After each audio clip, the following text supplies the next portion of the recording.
Welcome to Inspiring Possible. I'm Christy Pennison, former stuck person turned therapist and dream consultant. Are you feeling stuck, overwhelmed, uncertain, or just need a little inspiration? Then I want to help you gain the clarity, confidence, and courage to create possibilities and live a life you love. Because, folks, life's too short to be miserable.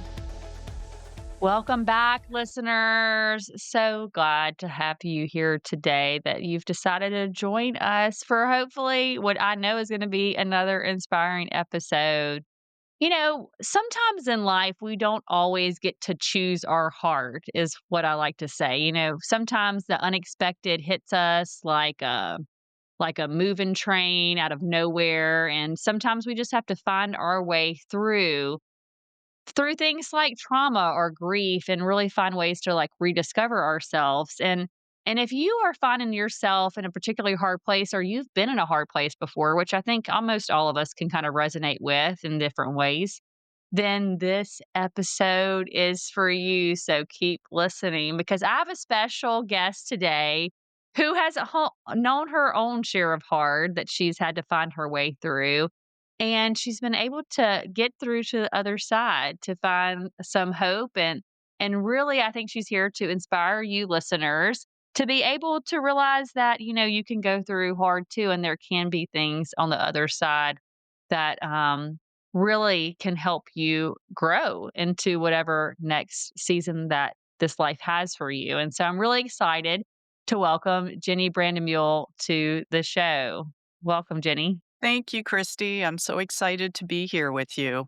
Yeah, well, I know that you are also, one of the things I didn't mention was that you're an author of a book, Forever Fly Free: One Woman's Story of Resilience and the Power of Hope and Love. And that's kind of a little bit, maybe we can talk a little bit about that today, and a little bit about your story of kind of how you got to where you are today on this podcast, us talking a little bit about your story. Sure. Yeah. Happy to share. Well, so Mark, my husband, and I, a few years back, this was 6 years ago in 2019, we were about to retire to Lake Tahoe, and we had given notice in both our jobs. And we lived in Northern California at the time, and we were avid hikers and skiers and look forward Oh, to my some. people. Yeah. Oh, I love to are you? hike. Yeah. I mean, there's Oh, there's not as many opportunities here in Louisiana. I mean, there is hiking, but it's not yeah. like, mountainous. That's where I have to travel to go. So y'all were big hikers. Yeah, we were big hikers, big skiers. Mark was a double black diamond skier. I just barely could keep up Oh, with wow. him. And, but we were just looking forward to spending more time with friends and family as well. And Mark decided, he's a recreational small engine plane pilot.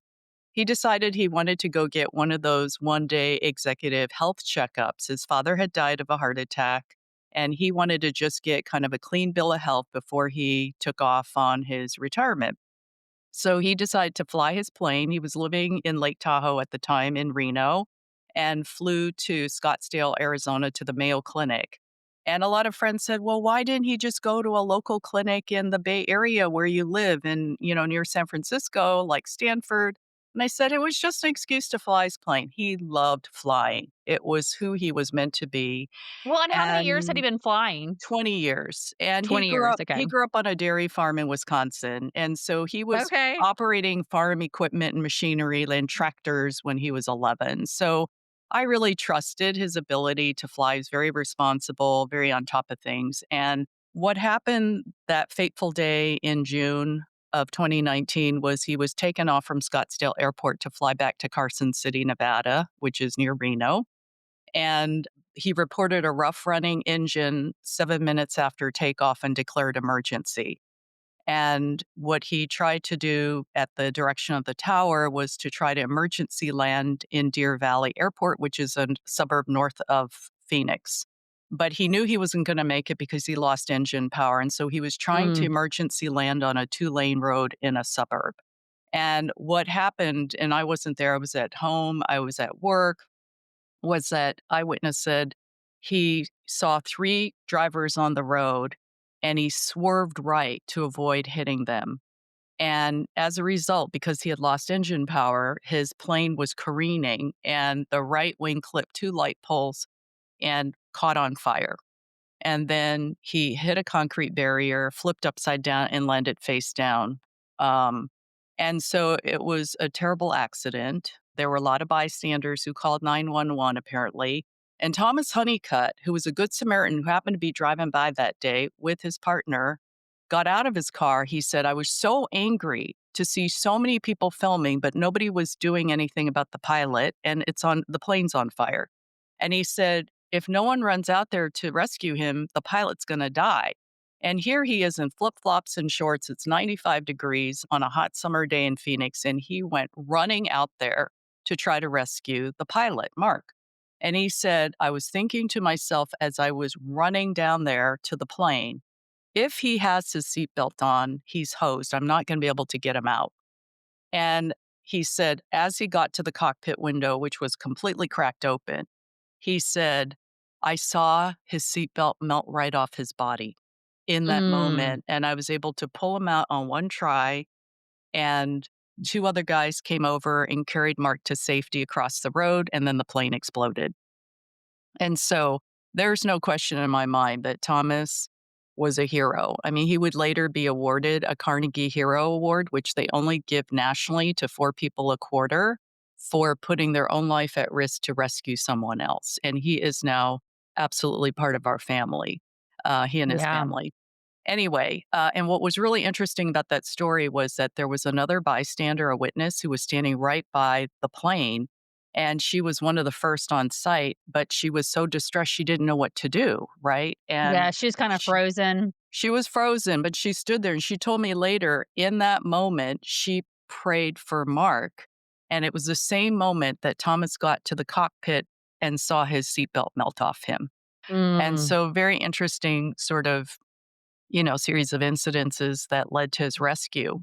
The fact was, Mark was 80% third degree burned all over his body and ended up at the Arizona Burn Center, which was only, a few miles away, fortunately, one of the renowned burn centers. I got the call. He called me from ER while I was at work. I know, He it's called you? amazing. The man's amazing. I mean, Mark was one of these go make life happen, right? Like live life to the fullest. And I cannot believe he had the presence of mind to call me from ER. He insisted was what the doctors and the therapist told me. And all he said to me was, I've been in an accident. I love you, Jenny. And then and I'm in for a Mm. long, long recovery. And then he handed me over to the doctor. And of course, the doctor just said, talk, talk, talk, talk, and all this medical jargon.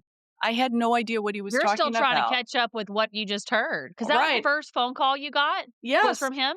Was from Yeah. him. I was in a meeting and I didn't recognize the phone number. And then it rang and rang. And then I looked up the area code and I said, Phoenix, darn, he's in Phoenix. It must be Mark. But why isn't he calling me on his phone? Anyway, so I picked up, it was Mark. And it was really interesting because with the doctor, I finally just said, what happened? What happened to the plane? He says he didn't even know. He was just on the receiving end in ER and it hadn't hit Oh. the news yet. And I said, well, just tell me if it's life threatening. Are his injuries life threatening? That's all I need to know. And he said, absolutely yes. And I said, okay, that's all I need to know. I'm going to get on the next flight to Phoenix. So I ran home. My older son was living with us at the time, and he helped me get a flight. And so I got out there as soon as I could, but they had put him in a medically induced coma. So one thing that people may not know, our listeners may not know, is that burn is one of the most traumatic injuries that a human being can go through. And when you're severely burned like that, it's incredibly painful. And so they immediately put you in medically induced coma for treatment and everything. And really, I look back now and realize the head of the burn center was trying to tell me that Mark wasn't going to make it.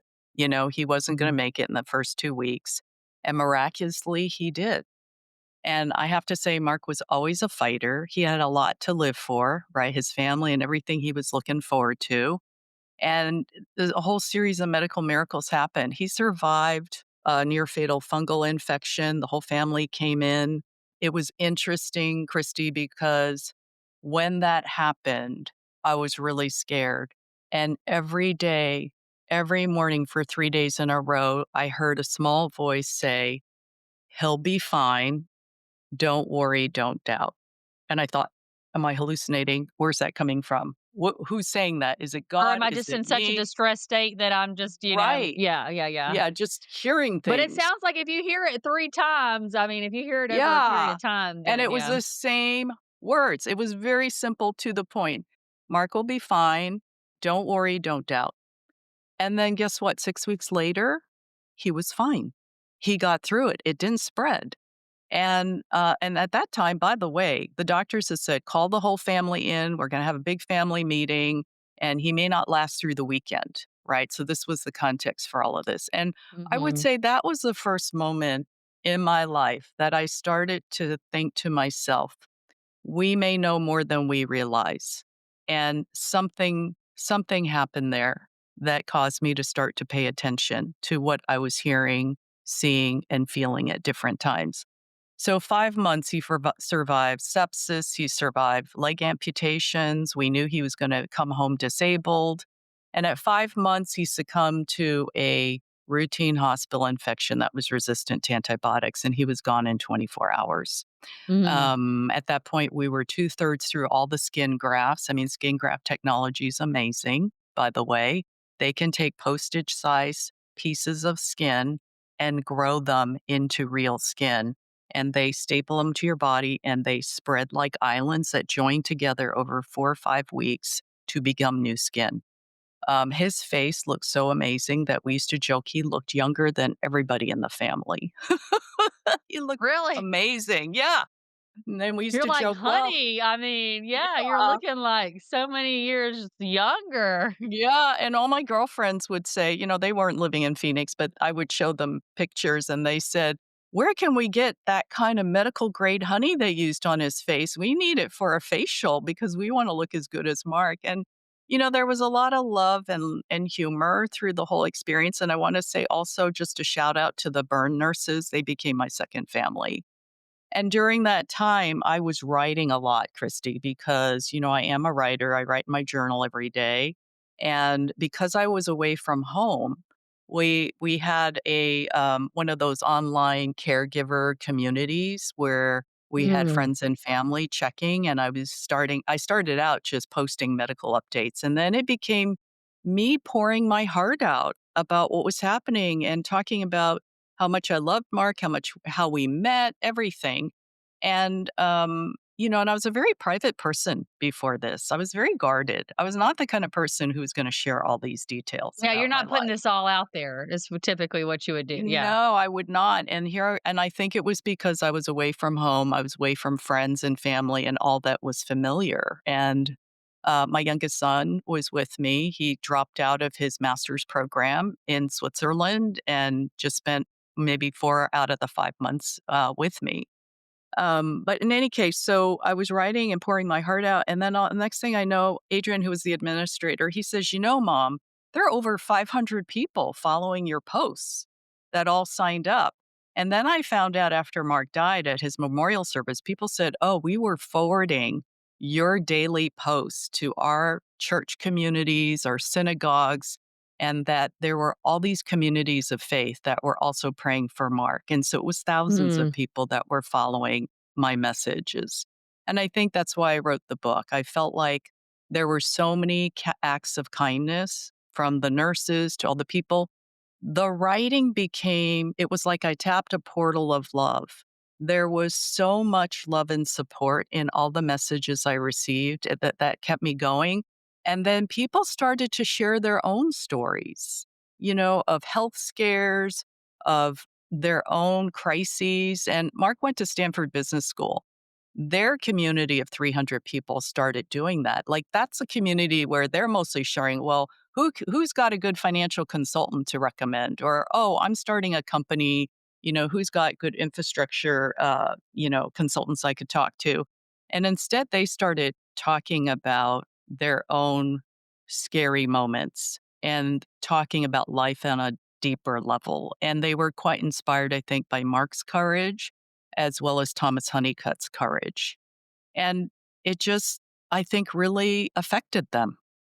So, Mm. so that really is what happened. And this all happened. Mark died, let's see, his accident was June of 2019 and he died October 2019. And then in my grief journey, I headed straight into COVID by February of Yeah, 2020. that I was thinking because I'm thinking about some stuff that even in my life in 2019, and that was, like, right before everything hit in that, like, Yes. February, March 2020. Yeah.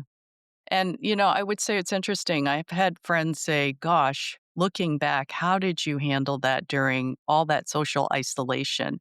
And you know what, Christy? I realized looking back, it forced me to deal with my grief. I had nowhere to run. Mm. I'm the kind of person who's very easy. I could have just distracted myself. Like, I'm going to run away. Yeah, I've been I talked avoidant, to, like, I'm gonna yeah, go over here, I don't wanna think about it. Yeah. yeah, exactly. I'm gonna go away. I did go away for the holidays, but like I was thinking, oh, my sister lives down in LA. I'm gonna go rent an Airbnb down in Carlsbad for 3 months and just change scenery and get out of here. Or I'll go to Europe or just anything to get away, right? Well, I couldn't. I couldn't. I had to cancel all those plans. One of the things I always encourage people who are going through loss and grief is allow yourself to feel the full cycle of emotions and don't judge yourself. Mm. And I think the nice thing I've heard a lot of people say, I felt like I had to put a mask on, because people didn't know how to deal with my grief and loss, especially when it's a really crazy, tragic one like this, or when Yeah. you've lost someone younger, like your children or, child or your spouse. And I think that it's really because you're going to have to deal with it sooner or later. It slows you down in the grief process if you don't deal with it without Yeah. judgment for yourself. Well, and you're making me think of another book about grief. I don't know if you ever came across it, but It's Okay That You're Not Okay by Megan Yes. Devine. Yeah, and I think, a lot of people one of the things when and I didn't read the whole thing, I listened to audiobook most of it, but I think a lot of people don't realize that you're right, they don't allow themselves to experience the whole range of emotions. Number 1, because it's hard. That's very hard to deal with the different things that come up whenever you have lost somebody that I know we talked before we got on online that this was your soulmate, right? Like, this was the soulmate, the love of your life, and having to not only sit there kind of within it almost sounds like when I'm listening to your story, like, I can't imagine it, but you're sitting there in such uncertainty for a period of time with hoping that the love of your life is gonna get better. You know what I'm saying? And then having these different challenges y'all had to go through with, like, uncertainty of, "Is he gonna get through this? This is what doctors are saying, this is what I'm grappling with."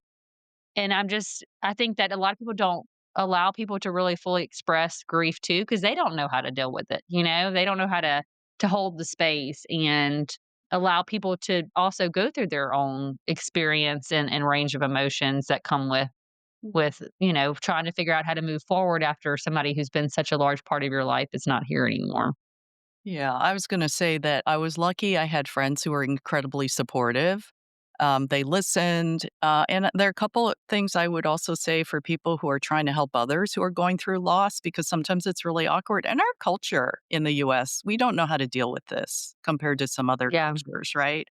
And so I've always said a couple things. Don't just say, "Oh, let me know when you're ready to go for a walk or want to go out for coffee," or let me know what you need. They don't know we don't know what we Mhm. need when we're going through grief. And so it's better to say, "Hey, how about we go for a walk tomorrow? Would that be okay? Let's go in the morning," or, "Oh, let's go have coffee together sometime."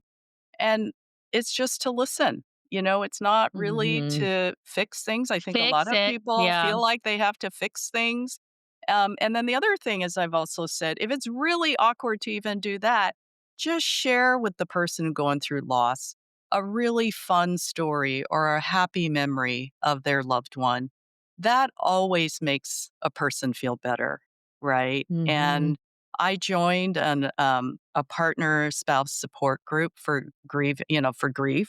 And of course, the first meeting was in person at a church, and then it turned into being online on Zoom the rest of the year and a half that I was in this. And you know what? Even for us, most of us just had very happy marriages. We lost our partners. And we celebrated with each other the stories about our partners, that what made them special. And we all felt an inner happy glow when someone would share a favorite story about their husband or their wife or their partner. And so that, at a minimum, is something anybody can do for someone who's been through loss.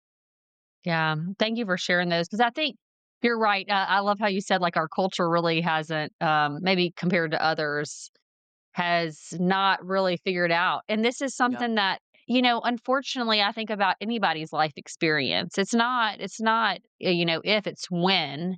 We're all going to go through some type of loss in our life and learning how to be able to honor the space that somebody is trying to move through while they're in that moment, but also be a support to them because I think we all need each other personally to be able to get through those hard times and knowing how to support somebody, I think it can really go a long way in their own healing journey through that.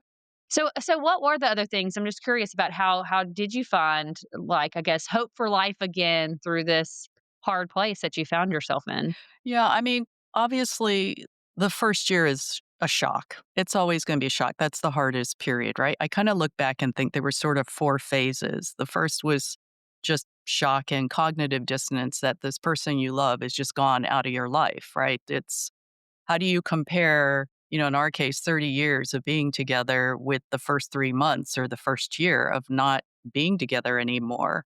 And so there is no much more advice for that first year other than you're just in survival mode and working through your emotions and trying to hold it together. And then the second phase, and it's not linear, it was sort of overlapping, was I started to get to the question of who am I, right? Who am I? How do I go? My dear friend, Dr. Connie Mariano, the White House doctor, she lost her husband the same year to a aviation disaster. And she talks about how do I go from we to I? Right? What does that mean? And I spent time just getting to know myself. What is it that I still love doing without Mark? What are the things that I'm probably going to give up because I did it for him?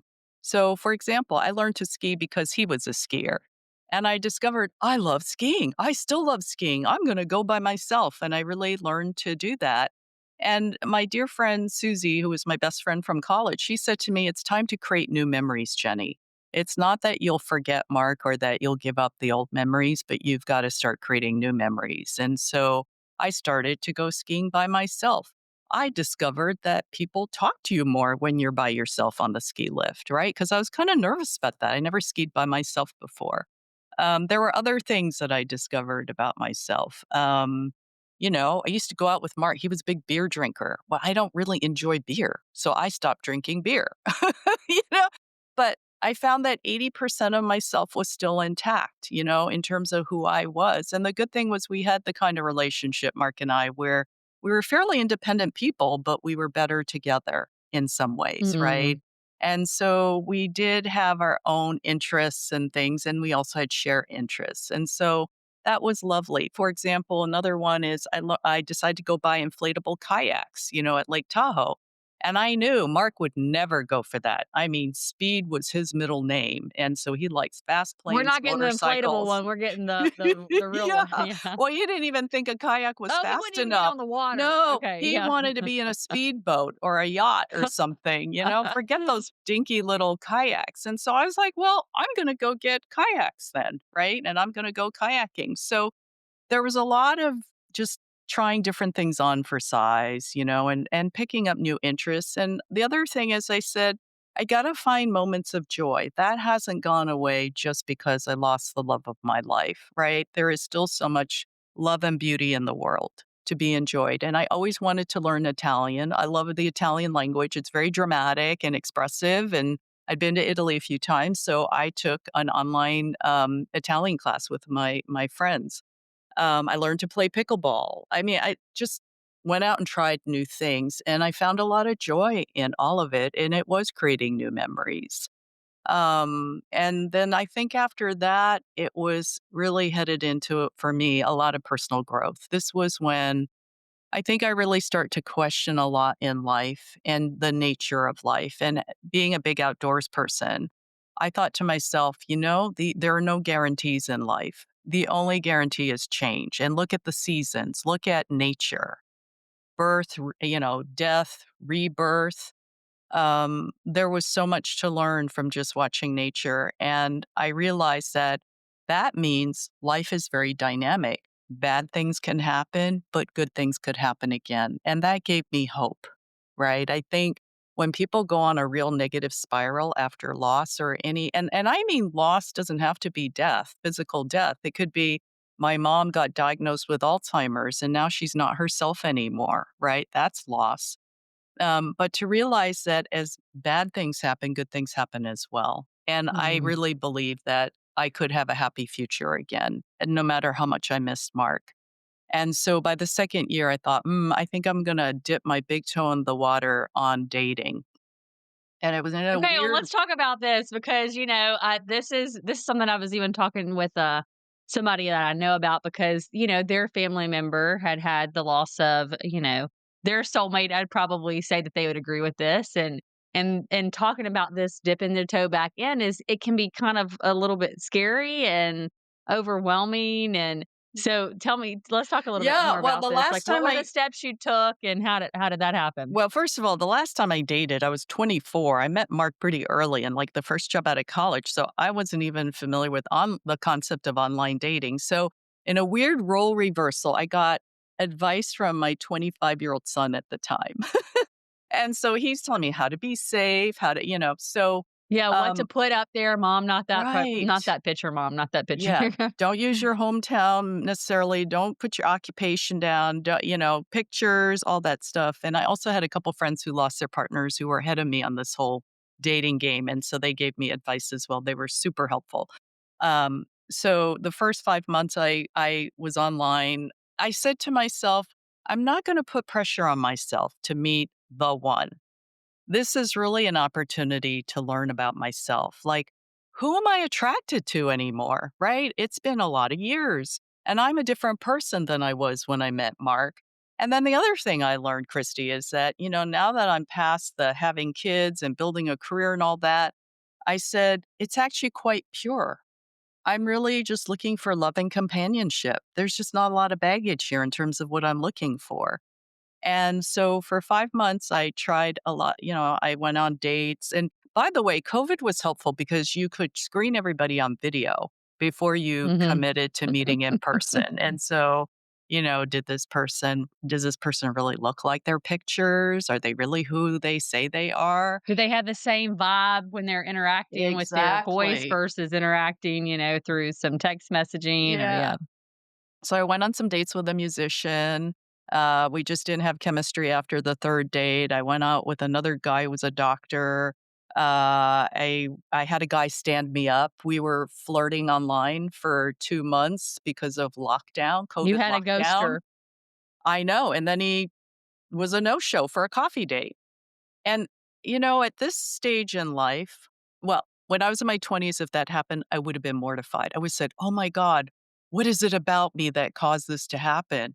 And instead I said, wow, I feel really sorry for him. He must be totally messed up Mhm. if he did this to me, right? Because we did have a good Yeah. time online. Um, and and then I had a guy who lied about his age. Anyway, so I had an interesting range of experiences, I would say. And then here's the great part of the story. Um, so my widower friend David, who was a few years ahead of me on the whole online dating scene, he'd lost his wife a few years earlier. He says, I want to look at your profile. And he's looking at, oh, yeah, change that picture. Yeah, no, you need more of these. And then he says, well, your search parameters are kind of narrow, Jenny. I said, why? What's wrong with them? He says, you only would date someone within a 35-mile radius. I said, because I live in a big metro area and the traffic's horrible pre COVID. And I don't want to meet anybody north of San Francisco because I live south. And then he says, and then it's this age range and only snowboarders and skiers. He he says, Don't you love it? This for anybody, no matter what stage of life, if you find yourself having to online date at some point in your journey, listen to what Jenny says.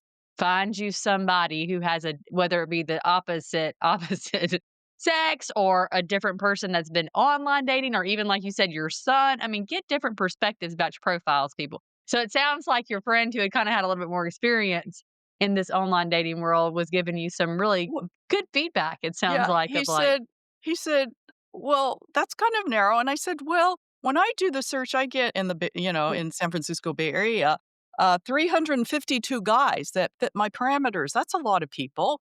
And he said, "Well, but what about all the guys you're going to miss? Right. And I said, well, it is a proxy for fitness. And he said, well, what if he plays basketball? What if he runs? What if he plays If volleyball? that's What if he's a important to you, how come it bicyclist? yeah. Right. And I go, oh God, you have to be so logical, David. You're right. You're right. Okay. I'll take that search parameter off. Then this was the interesting thing, Christy. Then a week later, I was on my Facebook group for widows and widowers who are dating. It's to give each other advice not to date each other. And someone asked, how far would you be willing to commute for the right person? And I thought, "Ugh, no more than 35 miles, right? I'm about to post it. And then someone else beat me to it and said, I'd be willing to drive 2.5 hours for the right person. And I thought, oh, the right person. And then I remembered Mark had been commuting an hour by flight from his job in Lake Tahoe, Reno area back to San Francisco and San Jose area for 3 years. And I thought, and then suddenly I'm a very visual person. I started thinking, remember all those fun family vacations we've had in San Diego or Portland? And so I changed my mind. And I posted and I said, I'd be willing to get on a 1.5 hour flight to San Diego, Portland, or LA. And I put that out to the universe. And then a week later, Robert, my current partner, got in touch with me online. And he was from La Costa, California. And I thought, La Costa, where is that? So I'm Googling. And it turns out it's Carlsbad, which is just north of San Diego. Now, the interesting backstory on that is I have always wanted a beach cottage in Carlsbad because I grew up on coasts on the East Coast. And Mark's from Wisconsin, landlocked state, right? So he's happy with Lake Tahoe. And I said to him, look, honey, I'm happy that we've decided to retire there, but I just, for the record, want you to know I still want a beach cottage in Carlsbad. And he's like, duly noted. I'm taking notes. I will remember that, Jenny. And the interesting thing is Robert shows up from Carlsbad. And Tell you what, it is crazy how I think that there's these like linked moments where you can kind of start to put things together and the ironies of life and how sometimes things just weave organically in ways that we would have never imagined to come in a weird circle. So yeah, well, there's more to this story because it was very no, that's not interesting. it. There's more. Okay. Well, there's more. I mean, well, it took a while to kind of get going because we were long distance. He's in Southern Cal and Hmm. I'm up north. And so we were maybe getting together once a month for the first few months. And then it got intense fast. Like third date, I knew he was the one. I didn't tell him that, but I knew. And then he got scared and broke up with me after 5 months. And then a few months later, when we were about to reunite again, like we kind of got back in touch again, he was going to come visit me in Lake Tahoe. I decided to move there to just, part time. And I was nervous. He was flying in and I didn't know what to expect. And I'm walking along the lake, the same walk I've done for 18 years because we used to spend summers there with our kids. And I have my earpods on, AirPods, and I'm listening to music like I always do. And it was weird. I heard Mark say to me, I kid you not, listen to me, Jenny. And it was the same voice he used when I used to like watch Netflix with him and I'm on my phone. And I go, what just happened? And he's like, get off your phone, you know, and pay attention. It was that same kind of voice, like, get off your earbuds, Jenny. And I turn around thinking, people think I'm a crazy hiker lady, but is someone talking to me? And there's no one around me on the Hmm. trail. And I heard him say, just love him. Just love him. And I thought, okay, I'm really losing it. Just love him. Okay, that sounds great, but like, what's going on? So I said, okay. And I put the earbuds back on and I kept walking. And it was almost as if someone knew I was doubting because then I came to an intersection and a car shows up and it thinks I'm trying to cross to go right when I always go left through a cul-de-sac. And I just got all flummoxed. And so I just crossed the street when I normally don't, just because he expected me to, the driver. So I cross and I see a street sign and it's Robert Avenue. My partner's name is Robert. And then I thought, oh, is that some kind of confirmation? Well, anyway, we had a very happy reunion. He flew in, everything was well. And then a week later, he was back in LA and he sends me a picture. He passed LAX, and a sign that said Jenny Avenue, no U-turn. And then a week later, I'm driving home from Lake Tahoe and I pass a little Toyota Yaris on the left side with a license plate that had his last name, and it was Maxwell. And this all happened in 3 weeks. Okay, final stretch to this crazy story, magical story. We've now been together for a few years, and only a year and a half ago, we pieced together a few interesting things. One, in when we were both first out of college, we worked at the same company in Santa Clara, California. He was a consultant driving up from LA like 6 hours every other week, and I was only at this company for 10 months. And so, although we hadn't been introduced, we were sure that we probably passed in the hallway, ran Isn't into that each other in the crazy? Yeah. lunchroom. Yeah. And we were both newlyweds. Like we had just gotten married that year. So we weren't looking, right? And then we also then realized, fast forward how many years later, 2019, his wife died of cancer. And he was staying in the same neighborhood I was for alternative cancer treatment for her while I was in the burn center with Mark. And it Mm. wasn't exactly overlapping, but it was the same year. And he'd say he came to visit me because I was staying there, for some other reasons, and he said, "Oh, I used to shop at that Trader Joe's. Oh, I used to eat at that pizza restaurant." I said, "How do you what?" He says, "Yeah, we stayed at the Marriott Hotel down the street to get cancer treatment." I said, I was living in an Airbnb 5 blocks away." And that was the year both our partners died. And Mm. then 2 years later, we met online and he found me. And he by the way, he said he found me by accident. He thought I was in Southern California. He asked me on the first video call, "Where is Mountain View?" That's where I'm from. And I said, "Well, how come he doesn't know? He found me." He said, "Oh, you're in the Bay Area. You're in Northern California." He said, "I didn't realize I was visiting family in Oakland and the dating algorithm localized my search." He found me completely by accident. Yeah, We that's think. incredible. But I mean, like, there are too many so I have friends now who said, "It was like the 2 of you were circling each other until you were ready to Yeah, like meet." your whole adult life. Yeah. Yes. That is the crazy story, and we are incredibly happy together, and he is my soulmate, and absolutely, he's completely different than Mark. No, there's no reason to even compare. There's no, Mhm. which is great, right? He's creative, Yeah. he makes me laugh. He makes me laugh all the time, and he's very creative, and he loves words. I love words. He comes from a family of writers, and here I am, working on being an author myself, so Well, what do you think this whole if you were to summarize, because I mean, it sounds like the past really, I guess, 6 years for you has been way different than you if I would have asked you maybe 6 years ago, a little bit maybe 6 years, 6.5 years ago. And we had met on the street and we are talking about what's next in life. Like your idea of what was gonna happen in that next 6 years is very different, I'm assuming, than what actually has kinda transpired. But through all the ups and downs of everything that you've went through over the past 6 years, what are the things that you feel like if you were to give to somebody else that you'd wanna give encouragement to somebody else that's listening that you would want people to know? that's a great question, Christy. I think I mentioned I learned to trust my inner voice and my intuition, and that's what I wanna encourage people to do, listeners, that we all know more than we realize, and I think in order to hear that voice, you have to be in a place of groundedness, right? In a state of, consciousness of love and inner peace. And in our modern world, there are so many distractions. It's unbelievable how busy, and we're constantly attending to social media and our jobs and our day to day life, and we just go, go, go. And it's an American culture thing too, right?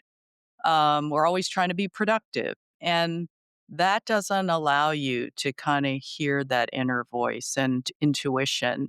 And one of the things I learned, and I experimented a lot with this after Mark died, was head, heart, and body. When you're trying to make a big decision, pay attention to what your head is saying, what your heart is feeling, and what your body's feeling. And if any of those three modalities are out of sync, then take a pause and really try to understand what's going on. And I I learned love that, that. yeah, I found that very helpful. So the head, heart, and body check when making a big decision. And I think the other thing is recognizing that good things happen, bad things happen. Life is a roller coaster. It can be at times. My life was on autopilot before Mark had his accident. What happened to him is what I thought happened to other people, and yet it happened to us. And so I think that it's recognizing that life is very fluid, but it can also be for good, right? Bad things happen, good things happen too. And to not give up hope. My new definition of hope, and I am proud that I coined this, I think hope is not about expectation. It's about a belief in possibilities. Mm, And time again at the burn center, I learned that when Mark had the fungal infection, the doctor said there are three scenarios for him. A, he takes a turn for the better. B, the infection spreads to his arms and we have to amputate his arms. Oh my God, I'm thinking. The third is it spreads to his internal organs and he dies. And that's what I love. And he survived. And what I loved about the doctors were they never said never and they never said always. They never set the expectation. They were real with the facts, but they always shared possibilities. They never closed the door. And what I learned from that is how I approach life now, which is I have a lot of hope because I always believe in possibilities now.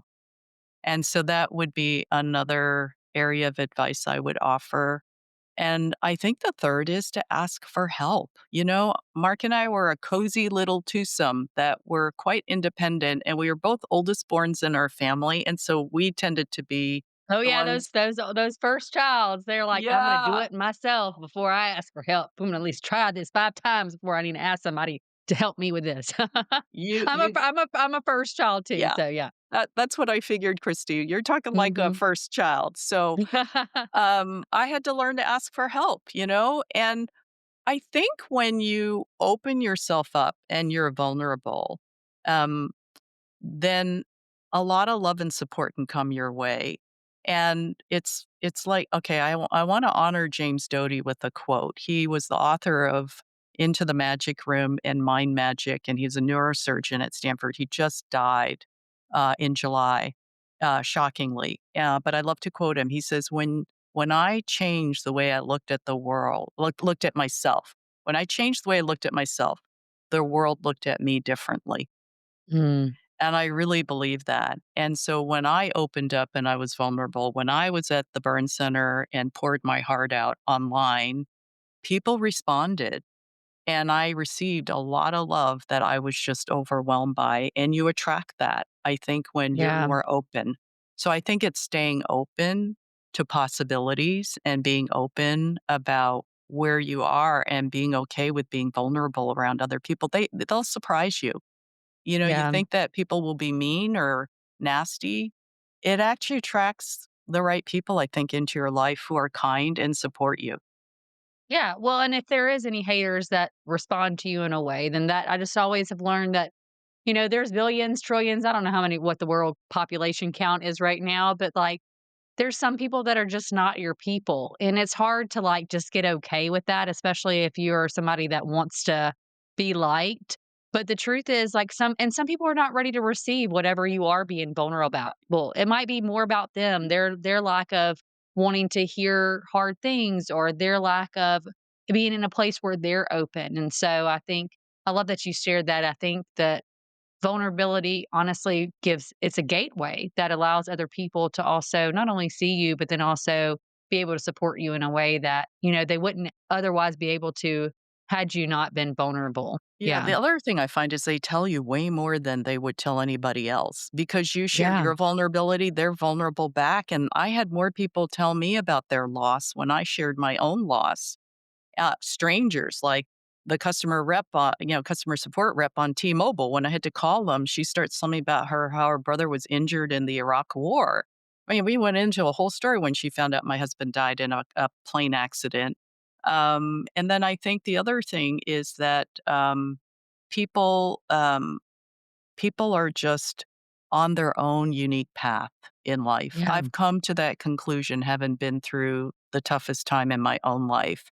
And so when they can't receive or they're not in a place to really understand what you're going through or what you're trying to say, or they reject it or they're nasty about it, it's about them. It's not about you. Yeah. Yeah. Right. Well, I know that through this whole process we were talking about, where you do have a book and there might be places where people might want to connect with you. So what kind of where could they find the book? Where can they find out Yeah. more about Well, you? the book is going to launch October 14th. And so the book's available for pre order on Amazon and Barnes and Nobles and Target. So Forever Fly Free, Jenny Brandemuehl, if you just look me up. And then I also have a website that describes more about who I am in the book, and it's www.foreverflyfree.com. And hopefully we can sort of send the links out to people afterwards. Yeah. And then also, I have a Substack series. And so you can just find me on jennybrandemule.substack.com. I write a lot about, you know, topics from the heart, of course. And then I wanted to also say if you go to my website, if you're going through a challenging time, I have a couple Spotify playlists on there. Music played a really important role in Mark's healing and in my own healing. And so we loved live music so much. And so there are two playlists, one called Phoenix, and it was all his favorite music, including some of the songs we played at the Burn Center because we had a rotation of music going all the time. And then there was a second playlist called The Healing Journey, which was music that really helped me after he died. And those might be, playlists that could bring comfort to listeners who are going through a challenging time. So it's Yeah. also on my website. So, Well, we'll make sure to have that all linked up, guys, so that y'all can kind of go find that. If Jenny, for my last question, one of the things I like to ask guests, but I'm thinking about you, if you were to go back and give yourself maybe 6.5 years ago is where I'm thinking, and give yourself one word of encouragement before life was about to really change drastically for you. Like you said, I was a little bit on autopilot. And what is one piece of encouragement or advice or just maybe thing that you would want to give yourself, your 6.5 year ago self? it would be to say, whatever happens in your life, you're going to be okay, Mm, truly okay, and that you can be happy again and forever change too. yeah. Well, Yeah. Jenny, I just want to acknowledge you because you have been on a journey. I mean, the whole life is a journey. Each of our we only have, like you said, we all have our unique journeys that we're going on. But really, it sounds like even the past 6.5 years has been a different journey than you would have anticipated yourself on. But through your own healing journey, through your own process of rediscovering what was possible for you, um, you took it to another level and you said, okay, how can I actually share this story? So hopefully it'll give hope and encouragement to other people that may also find themselves in similar situations. And then also, you didn't stop there. You remained open to what was possible for you. And so I'm so excited to hear that part of your story.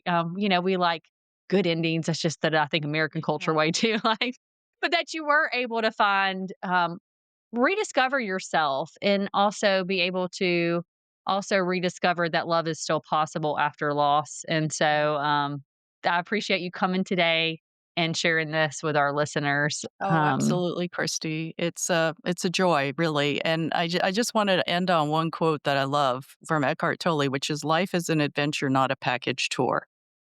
Yeah. And I love that's that. that's actually what I I feel like the discovered. universe is telling me, is that from the his book, The Power of How to Be Here? I Is think that it was it? actually in a video I saw on Okay. YouTube of him speaking to a whole group of young people, Okay. teenagers and college students. And so I thought, I just love that, I you love that know? too, but I feel like a lot of people have been mentioning him lately, so I think I need to go back and pick up the Mhm. book that I'd started one year that I didn't actually finish, You so know you know what, I actually recommend Oprah interviewed him, so that might be an easier way to kinda listen in on his okay. concepts. Yeah, she did a I will really nice definitely have job. She's to. got a whole series where she's got several podcast interviews with him. Okay, well, then that's where I might go next. I might go next for my inspiration. And to that point, listeners, y'all know I always leave you with a kind of something that's sticking with me from a conversation today. But the truth is, inspiration can be found anywhere. But I hope that you will take with take with you today one of the things that Jenny said a few times, and that is, guess what? Trust to learn to listen to yourself, find ways to learn to listen to that and trust that. But then the other thing is really believe in possibilities, because there are tons of possibilities for you, for the people around you. And part of it's just trusting the journey and believing that, guess what? If you can imagine it and you can dream it, it's possible. And so until next time.